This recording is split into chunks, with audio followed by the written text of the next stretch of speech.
महर में लिलजी डैम बंधा से आवश्यकता से अधिक जल निकासी जल संसाधन विभाग के कर्मचारियों पर लापरवाही के विषय पर कांग्रेस नेता प्रभात द्विवेदी ने गंभीर आरोप लगाया है। श्री द्विवेदी का कहना है कि यदि लिलजी डैम की जल निकासी आवश्यकता से अधिक मानकों के विरुद्ध लगातार की जाती रही है तो आने वाले गर्मी के समय में उदयपुर, सहिलरा, आरकंडी सहित आसपास के गांव के रहवासियों को गंभीर जल संकट का सामना करना पड़ेगा। मानव के साथ साथ गोवंश को भी इस दंश को झेलना पड़ेगा। श्री द्विवेदी ने जल संसाधन विभाग के अधिकारियों को चेताया है कि जांच कर तत्काल जल निकासी पर प्रतिबंध लगाएं। गगन पांडे की रिपोर्ट। ये मां शारदा मंदिर की पहाड़ी के नीचे स्थित लिलजी डैम है। बंधा डैम भी इसको लोग बोलते हैं। ये जल संसाधन विभाग, सिंचाई विभाग के अंतर्गत देख रेख में आता है। सिंचाई विभाग के बड़े अधिकारियों से मेरा अनुरोध है, मैहर के जिला अध्यक्ष कलेक्टर महोदय जी से भी मेरा अनुरोध है कि इस बात को गंभीरता से लेने की आवश्यकता है। ये जो बंधा डैम है, लिलजी डैम जिसको बोलते हैं आप, इस डैम में जो पानी है इसकी वजह से उदयपुर वार्ड क्रमांक 2, डाणी, सैलरा, वार्ड क्रमांक 1, आरकंडी, इन सब जगहों का जल स्तर मेंटेन रहता है।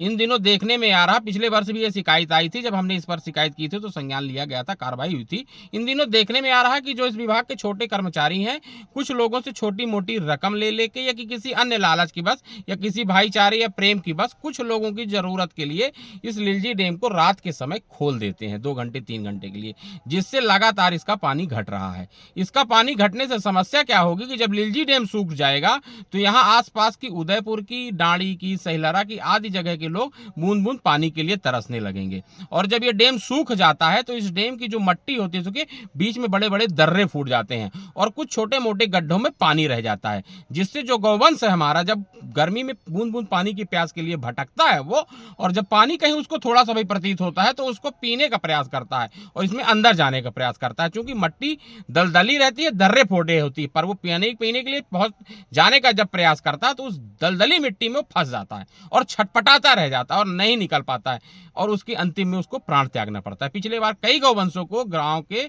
आसपास के नागरिकों ने इस प्रकार उनकी जान बचाई थी। मेरा प्रशासन से अनुरोध है, जल संसाधन विभाग, सिंचाई विभाग के जो अधिकारी हैं, मिश्रा जी हैं शायद कोई, या अन्य जो भी अधिकारी हैं, उनसे मेरा अनुरोध है कि इस बात को गंभीरता से लीजिए। अनावश्यक रूप से जल की आवश्यकता यदि कहीं नहीं है तो अनावश्यक रूप से किसी चंद लोगों के कहने पर या 1-2 लोगों को लाभ पहुंचाने लोगों के लिए हजारों लोगों को प्यासा मत रखिए।